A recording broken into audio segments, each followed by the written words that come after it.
정말 이제는 의대 유학 잘 생각해 보셔야 돼요. 함부로 선택하시고 함부로 가시면 죽도 밥도 안 됩니다.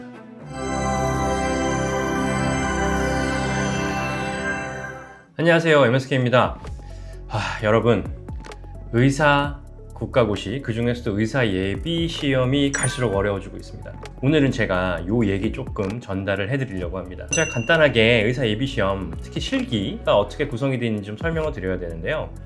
우리가 해외의대 출신자들은 국가시험 본시험을 보시기 전에 예비시험이라는 걸 보죠. 그리고 이 본시험 실기에는 CPX와 오스키, 그러니까 CPX는 환자를 문진하는 시험이고 오스키는 여러 가지 도구와 기구들을 가지고 손으로 하는 수기 항목들을 펼쳐보는 시험이거든요. 그 중에 예비시험 실기는 이 CPX라고 하는 환자 문진을 12분 동안 보는 시험만 담겨 있습니다. 그런데 국시원에서 지속적으로 이 실기의 시행 방식을 변화시키고 있어요. 그리고 이게 이 시험을 응시하는 분들에게는 조금 더 큰 장벽으로 다가오고 있는 게 현실입니다. 이게 CPX 시험을 보러 가시면은요, 12분 동안 환자를 문진해서 이 환자가 어떤 병을 앓고 있는지를 진단해내고 또 진단의 가능성들이 있는 감별이라는 걸 해내는 건데요. 간단하게 보여드리면 이렇게 상황지침이라고 하는 게 시험실 문 앞에 주어집니다. 여태까지는 그랬어요. 그래서 이제 환자가 어떤 증상을 앓고 있고 어떤 활력징후라고 하는 바이탈 사인이라고 합니다. 이런 것들을 가지고 있는지 미리 보여주고 시험실 안으로 입장해서 모의 환자와 대화를 하게 돼요.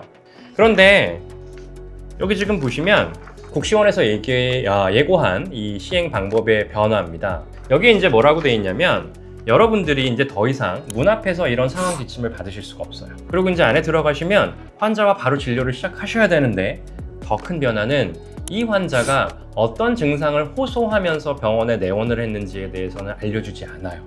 말로 얘기를 해서 알아내야 됩니다. 예전에는 여기 써 있었는데 이제는 글로 보여주지 않는다는 겁니다. 자, 그리고 제가 하나 더 보여드리겠습니다.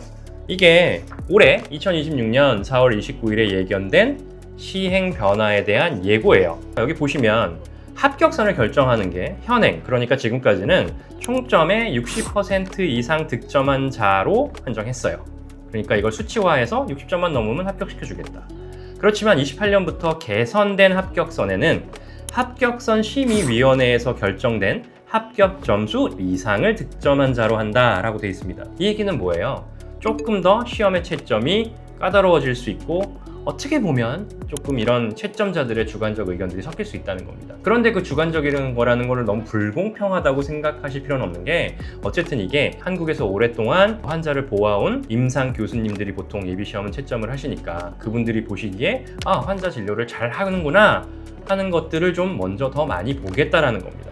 자, 그럼 이게 의사 예비시험 실기의 변화가 일어나는 게 오늘만 그런 거냐? 아니에요. 최초에 2005년에 이 예비시험이 시행됐을 때부터 사실 필기는 거의 변화가 없었거든요. 그런데 실기는 지속적으로 변화해 왔습니다. 처음에는 거의 한국말을 잘하는지 보는 정도였어요. 제가 이걸 다 봐서 압니다.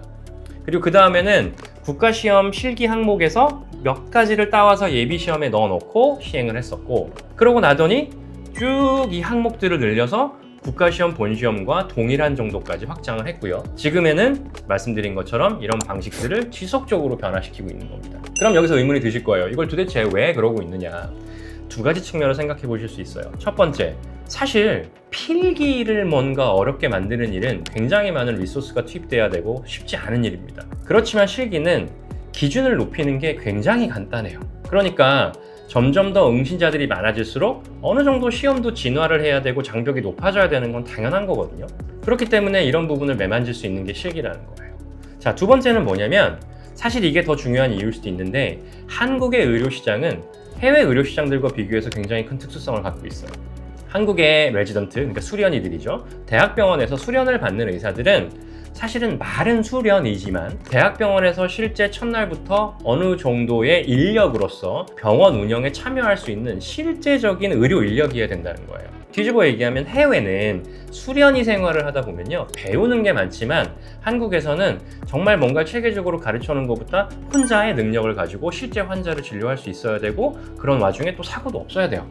그러니까 뭔가 조금 더 힘든 환경인 거예요. 그래서 이런 부분에 대해서 이런 차이를 인지하고 해외에서 들어오는 사람들 또는 해외에서 환자를 봤던 사람들도 한국에서 일을 했을 때 문제가 없는 사람인가 라고 하는 거를 평가를 다시금 하겠다라는 겁니다. 이건 어떻게 보면 조금 너무한 거 아니냐라는 말씀들을 하실 수 있지만 솔직히 저도 환자를 봤던 사람으로서는 이런 부분은 어느 정도 저는 이해는 가긴 해요. 한국보건의료인 국가시험원이라고 하는 곳에서는 이런 부분들을 고려를 안 할 수가 없는 거죠. 자, 그럼 이런 변화에 어떻게 대비를 하셔야 할까요? 저희는 아시다시피 의대 유학도 어느 정도 저희가 소개를 시켜드리고 있고, 또 여러 가지 기초의학이나 국가시험, 한국, 미국 국가시험 같은 경우들도 저희가 티칭을 다 해드리고 있지만, 그렇기 때문에 굉장히 많은 데이터들을 가지고 있어요. 그래서 특히 국가시험 같은 경우는 크게 보면 해외에서 실제로 환자를 진료하시다가 오신 분들이 있고, 또는 해외 의대에서 졸업을 하시고 면허 취득 후에 또 국내로 돌아오고 싶으신 분들도 있는 거거든요. 그래서 저희가 비교를 해보면 실제로 환자 진료 경험이 많으신 분들이 국가시험 적응도 빨리 하십니다. 아까 얘기한 것처럼 진짜 진료 능력이 중요하다는 거예요. 그런 의미에서 봤을 때 제가 솔직히 의대 유학 고민하시는 분들에 대해서 드리고 싶은 말씀은, 정말 이제는 의대 유학 잘 생각해 보셔야 돼요. 함부로 선택하시고 함부로 가시면 죽도 밥도 안 됩니다. 근데 이 얘기를 제가 오늘에서야 하는 얘기 아니고요. 저희 MSK는 최초에 설립된 2014년도부터 이 얘기를 지속적으로 해왔어요. 그래서 이제는 아무 국가, 어느 학교 일단은 가볼까? 이런 생각하시면 안 되고, 정말 진로에 따라서 내가 미국을 갈 것인지 어디를 갈 것인지, 또 지금처럼 한국을 오고 싶다 그러면 그에 맞는 준비들이 미리미리 되어야만 되는 겁니다. 여러분들이 학교에서 좋은 점수를 받으시는 거 하고요, 여러분들이 국가시험을 잘 보는 건 좀 달라요. 정확한 예를 또 들어드리면 이런 겁니다. 우리나라에서 아무도 모르는 사람이 없는 존스 홉킨스 의대가 있죠, 미국에. 여기에 수속으로 졸업한 학생이 한국 국가시험을 바로 들어와서 친다고 해도 합격하는 보장은 없는 겁니다. 왜? 각자가 가지고 있는 스타일도 다르고, 아까 말씀드린 의료의 환경도 다르기 때문에 이런 부분들에 대한 인지가 미리 되지 않으면 그 나라 시험이 어려울 수밖에 없어요. 그러니까 실제로 한국으로 우회만 생각해서 쉽게 유학을 가서 한국 면허 딸 수 있다, 이제는 그런 생각하시면 안 됩니다. 그리고 실제로 정말 내가 공부를 잘하고 한국 면허도 따고 싶으신 분들, 또 그런 계획을 차곡차곡 실행하고 계신 분들이라 그러면 좀 일찍부터 한국 면허 시험에 대한 인지도 하시고 준비도 미리미리 꼭 하셔야 돼요. 아시겠죠? 자, 오늘 예비시험에 대한 얘기 간단하게 해봤습니다. 또 여러분들께 조금이나마 도움이 됐으면 좋겠고요. 또 이런 관련한 사항들이 궁금하시다 그러면 언제든 문을 두드려 주시면 감사하겠습니다. 자, 오늘도 즐거운 하루 되시기 바라겠습니다. 감사합니다.